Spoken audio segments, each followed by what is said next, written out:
Days ahead, and then some more big changes and the possibility of storms. We'll let you know what to expect. And do you find yourself getting more migraine headaches this time of the year? We'll tell you what the weather has to do with it, plus what you can do for some relief. And what were these people doing next to an active volcano, and why you should never do something like it. Live on your side. First Alert Weather Extra starts right now. All right, Tonia, Happy New Year. Great to be back in the studio with you today. Yeah, it's great to have you, Wes. Happy New Year to you as well. I got to say, when I saw that video for the first time, and we're going to have that story coming up with all the lava, it reminded me of that Star Wars movie, right? Yeah. It looked like something out of Hollywood. I know. What are they doing? Yeah, what are they doing? We'll find out. Yeah, they're not in front of a green wall. I can promise you that, but we'll have that story coming up. Right now, a live look out the window here from our Sky Vision all across the state of Alabama. We have cameras from state line to state line, and tonight, one thing we got to watch out for, these cameras, we start to see some fog development. That's been an issue past couple of weeks, and we could see some fog pop up again tomorrow morning. No rain out there, but notice temperatures right now, we're well above freezing. That's not an issue tonight, but it's still jacket weather. 49 at Gadsden already. We'll see a few of these 40s. Went with an average low around 50. Some of us a little warmer, a little cooler there early in the day. But if you're about to step outside this evening, again, these temperatures generally in the 50s through 9, 10 o'clock tonight. And the sky right now, it's partly cloudy, but let's watch it into Tuesday morning. Tomorrow morning, again, you can see those 40s, especially north and east, even showing Aliceville around 49. But overall, a chilly morning, but no worries about needing to drip the faucets tonight. Not that kind of cold across the area. Could we see some fog development? We've been talking it over here in the Weather Center. It's going to be kind of windy tonight, or not super windy, but just enough of a breeze out of the south that may help to limit development. But we need to watch it in the morning, especially in here where some of the data really pinpointing over into West Alabama. So that could be another issue. We may see some more foggy spots there early in the day. Otherwise, we might see a couple of showers tomorrow. It's not a washout, not a cancel the plans kind of day, but it will be mostly cloudy, maybe a shower or two. And then we really start to warm up here over the next few days. The afternoons, highs close to 70 Wednesday and Thursday. Notice Thursday night, and as we go to Friday, that rain chance goes way up. This is a cold front that's moving in on Friday. We've been talking about, and already the Storm Prediction Center highlighting some areas back in here to the west for a risk, and still some big question marks here on whether things could line up. The one thing when we look at this setup compared to past events or similar setups in this time of the year, these are the kind of systems that can generate a low wind risk for severe weather. So we just need to watch it. It wouldn't surprise me over the next few days if we did see a risk pop up, especially across West Alabama for maybe a stronger storm with some gusty winds. Mostly out of this, we're talking some rain, some windy conditions, and maybe some rumbles. There's the front. You can see it's mostly Friday when we pick up that heavier rain. And then after that, of course, it's back to colder weather next weekend. That cold air rushes back in. Probably a week from today, we'll be talking about the next freeze across the area with lows back into the 20s. But I know this is one of those months where the weather can get very interesting, but right now we're not seeing any wintry precipitation just yet in that long-range forecast. But right now, watching for that chance of storms, and we'll talk more about those rain chances and more updates on those current conditions as we continue right here. We'll see you in just 30 seconds.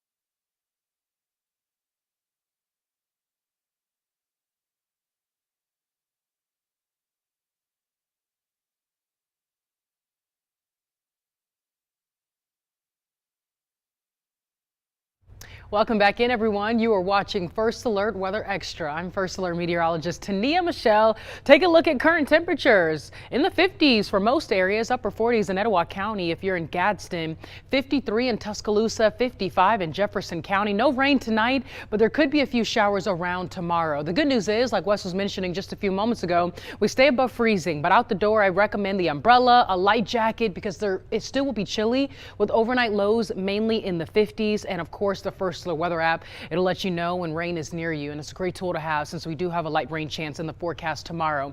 Tomorrow morning, take a look at temps. 50s and upper 40s, 48 in St. Clair County, 52 in Tuscaloosa, 50 degrees in Jefferson County. Not too bad with tomorrow's highs nearing 70 for some areas. I definitely think we could see more 60s on the map though. 65 in Jefferson County, 67 in Tuscaloosa, right around 64 for an anticipated afternoon high in Marion County. We'll of course have a full look at that 10-day forecast right here on First Alert Weather Extra in just a bit. But so far, 2026 has been historic for parts of California, but not in a good way. Record-setting king tides have hit sections of the state, causing flash flooding and a significant amount of damage. That's in addition to historic rainfall totals. John Lawrence has the story. Most of our stuff is just getting taken out by the current. So far, it's been a soggy new year for many in the Golden State, where some streets have transformed into makeshift rivers. This area is flooded frequently, but I've never seen it this bad. And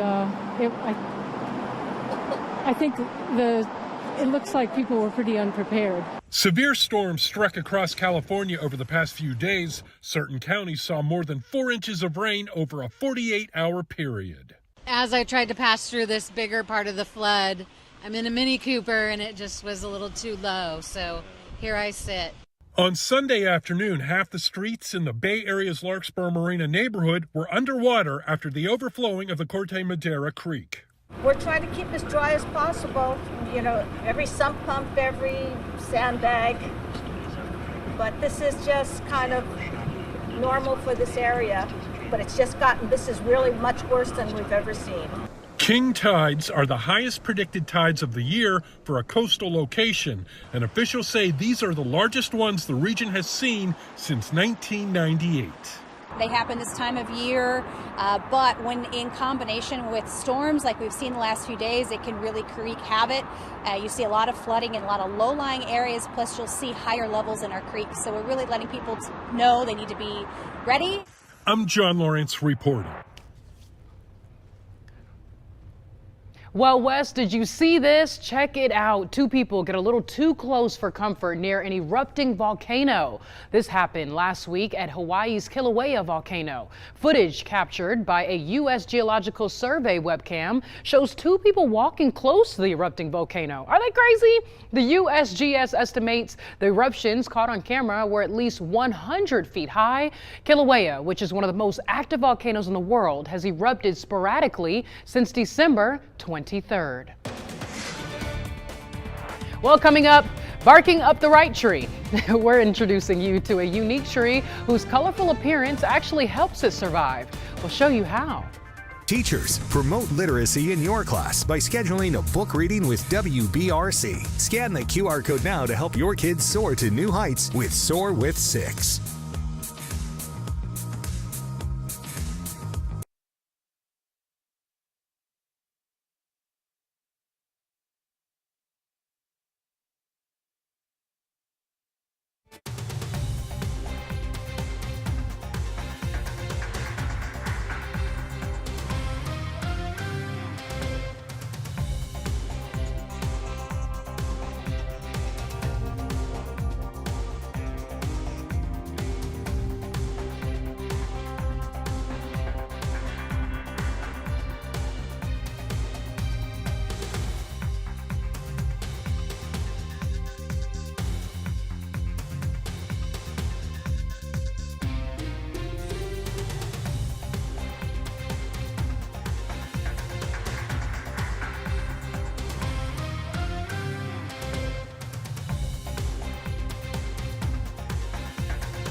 Hey, we start out our picture segment of Weather Extra today with a wolf moon. You may have seen this bright moon early this morning and the past few mornings. Misty Kennard sent this picture in. Man, that is a really bright moon over Curry, Alabama. Thank you for sending that in. Check this out. This was sent in Sardis, Alabama. They're into Etowah County. Stephanie had a foggy morning moon. Man, that looks kind of spooky. Thank you, Stephanie. Look at this one. It looks even spookier. It looks like a Halloween moon. Donna Sorensen captured the wolf moon in Pell City, the moonlight with the trees in the foreground. Yeah, that looks really spooky. Well, we can't close out with spookiness. We need some sunshine. And we have a sunrise in from Tina Anderson, a good old Brookwood sunrise. So Tina, thank you. You've sent in a couple of pictures through the past few weeks, and you got a great eye. Now, if you want to be part of Weather Extra with these pictures, send them on in. First, you got to download the weather app with that QR code. It's the easy way to do it.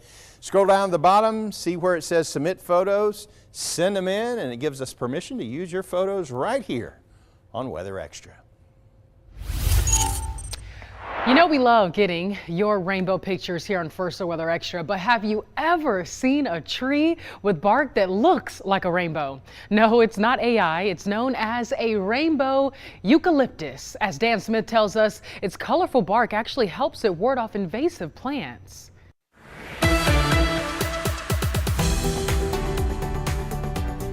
The plant world is full of fantastic flowers and leaves bursting with color, but it's rare to see tree trunks creating a fluorescent forest. This week we're showing off the multi-hued magic of rainbow eucalyptus.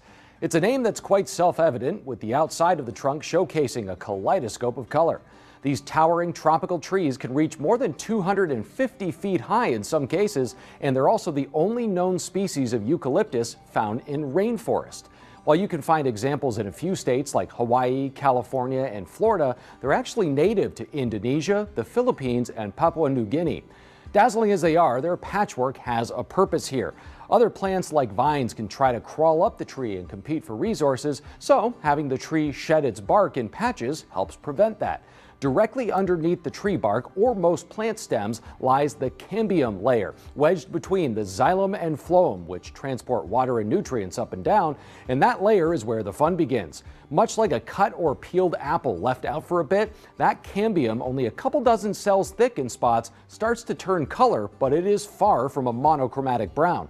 Fall leaves, for example, typically go from their green chlorophyll to exposing orange carotenoids and brown tannins. This tree has all three of those pigment types, plus some anthocyanins to turn shades of blue and purple for good measure.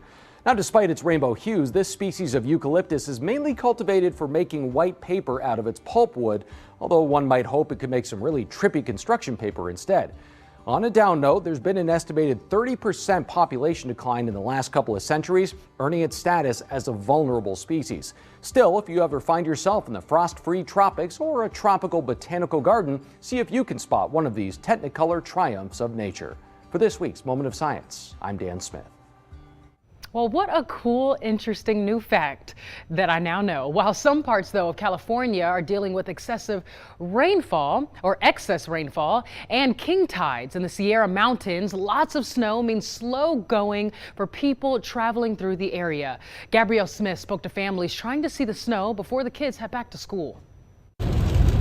From dramatic downpours to steady snowfall, driving anywhere in NorCal Sunday was... I'll say chaos, man. It's crazy. Yeah, pretty hectic, man. Especially for Eduardo Obando, taking a day trip with family from Antioch so his kids can see the snow before they got to see the classroom. Glad we're here, you know. Yeah. That's all that matters, you know. The kids have some time fun, because they're going back to school too Monday. With all the snow and trying to climb over here and get the chain set up, it took us like 6 hours, man. The Obandos taking it slow, all to prevent a situation like this. At least 10 cars stopped and stuck on Highway 267 in Placer County, the CHP said, due to multiple spinouts. I've seen a couple cars, on the side of the road, because it's pretty slippery, it's pretty icy. It was a common sight as the day went on, but the Moreno family from Sacramento started their journey early. It was barely starting to snow when we got here, so we lucked out and enjoying the weather today. Pretty smooth sailing. It was easy to get here. Yeah, flooding, and now we got all this, you know. Oh, and coming all the way up here, the rain is pretty hard too. Rain or snow, smooth sailing or choppy waters, the message for NorCal driver Sunday is clear. Drive slow and be safe, you know. It's worth just to make it home. Winter weather can cause wicked migraines. Here are some tips to help you cope. According to experts with Cleveland Clinic, changes in the atmosphere can impact the sinuses that you may be dealing with and potentially cause migraines.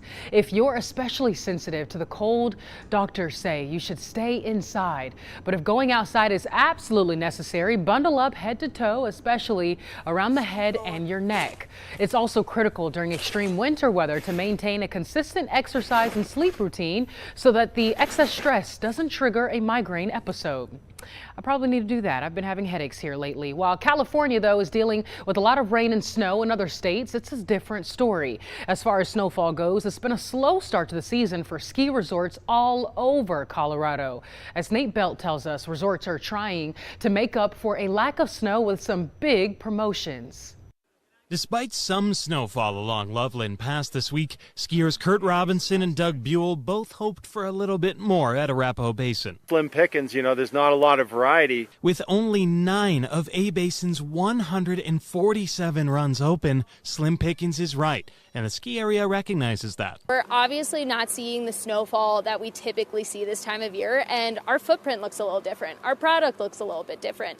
We can't deny that. We're not going to try to. To help, they've made some changes to the revamped parking system first implemented last year, requiring paid reservations on weekends that were supposed to begin this weekend.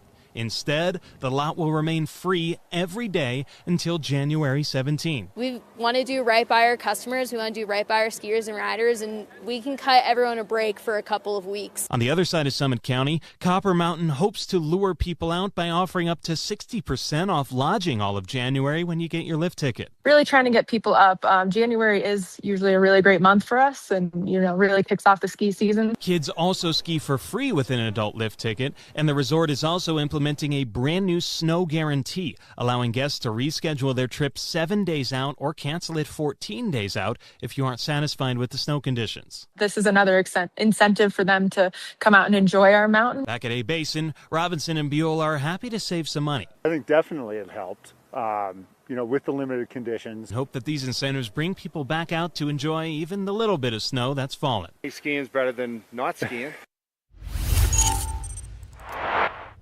And right now, as we check out some of our camera views across the area, this is one of the views there from Centerville, and you can see at the moment we are currently in the 50s here on Red Mountain, and Centerville, Bibb County also in the 50s. Some of these outlying areas we may end up with temperatures down into the 40s. As we go over to satellite view right now, we're looking at a few breaks in the clouds and no rain showing up. The big concern is going to be some fog possible in the morning across a few spots, but again, things pretty quiet on the radar. Could we see some rain tomorrow? That's one thing we got to watch out for as we go over to the next 24 hours here. There's 9 o'clock tonight. This shows some 40s. Most of us, again, still in the 50s this evening, but tomorrow out the door, certainly could see more widespread 40s, some areas north. There's a front moving in. Wind's actually going to pick up from the south tonight, so that little bit of a breeze may help us out with the foggy conditions early. But again, it's going to stay very cloudy at times, not just tomorrow, through the middle and most of this week. So take advantage of any breaks that we have in the clouds, because it is going to be one of those weeks where it stays very gloomy at times.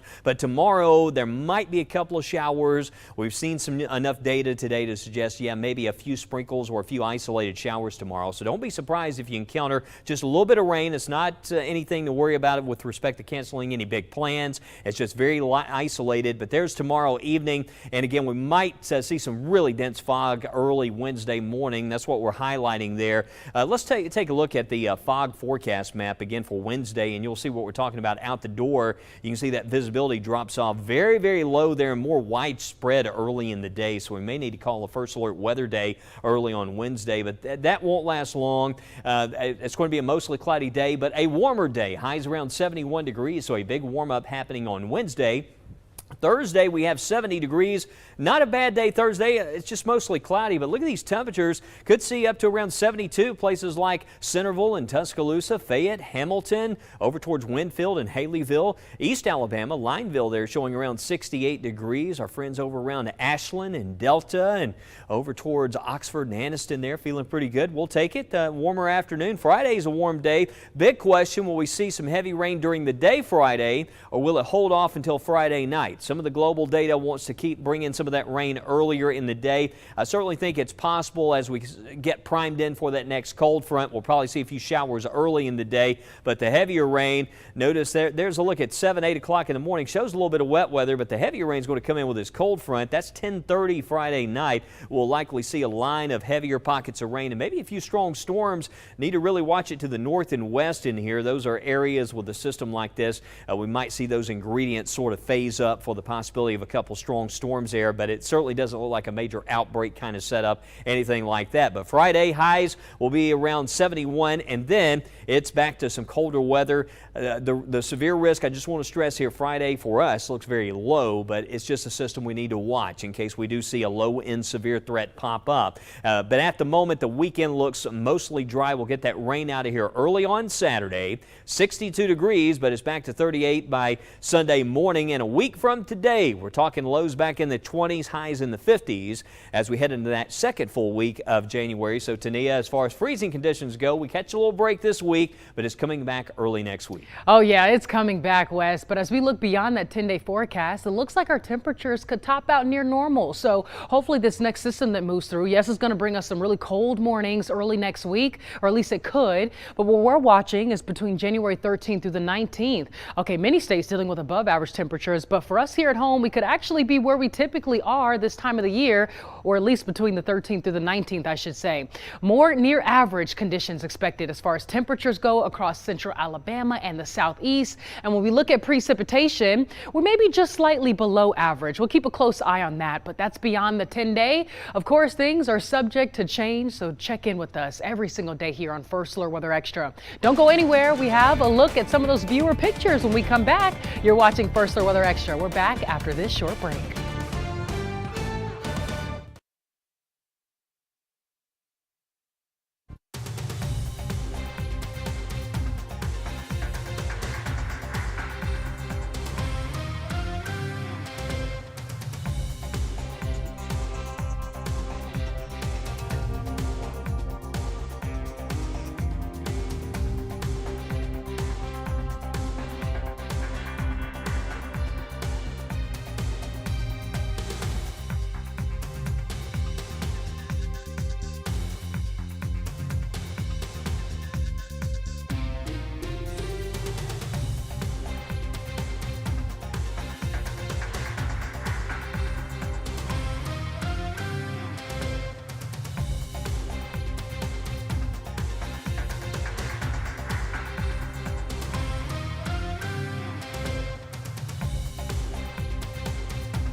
All right, Tonia, back to 70s this week, and then it's back to freezing by the weekend. And we wonder why people keep getting sick. You don't know what to do. I know. Take those vitamins this week, right? For sure. Yeah, it's the peak of flu season. We've been seeing a lot of those stories as well. But listen, tomorrow morning, Wednesday morning, you need to watch for a little bit of fog. Check in with us. Maybe a couple of showers tomorrow, but not a washout. Not a washout. Better rain chances later this week. Maybe a few storms Friday and into early Saturday morning. We'll have updates on that tonight at 9 and 10. But take a look at these pictures, Wes. Hey, red sky at night, a sailor's delight. You ever heard of that? Maxwell Crossing in Tuscaloosa. Look, that's my old stomping grounds right there. I got to say give a big shout out to Chris Haynes for that photo. And how about this sunset in Oxford? Thanks to Denise Gibson for sending that photo in. Yeah, we've got some lovely views, and this one from Helena. I want to thank Michael Clark for sharing this sunrise view, but it's been nice even with all the clouds to capture the sunrise, sunset out there, and if you have more of those, send them in on the weather app. Oh yeah, use that weather app. You might need it tomorrow to let you know when rain is near you, but check in with us tonight at 9 and 10. We'll have updates on that 7 and 10 day forecast. All right, see you tonight.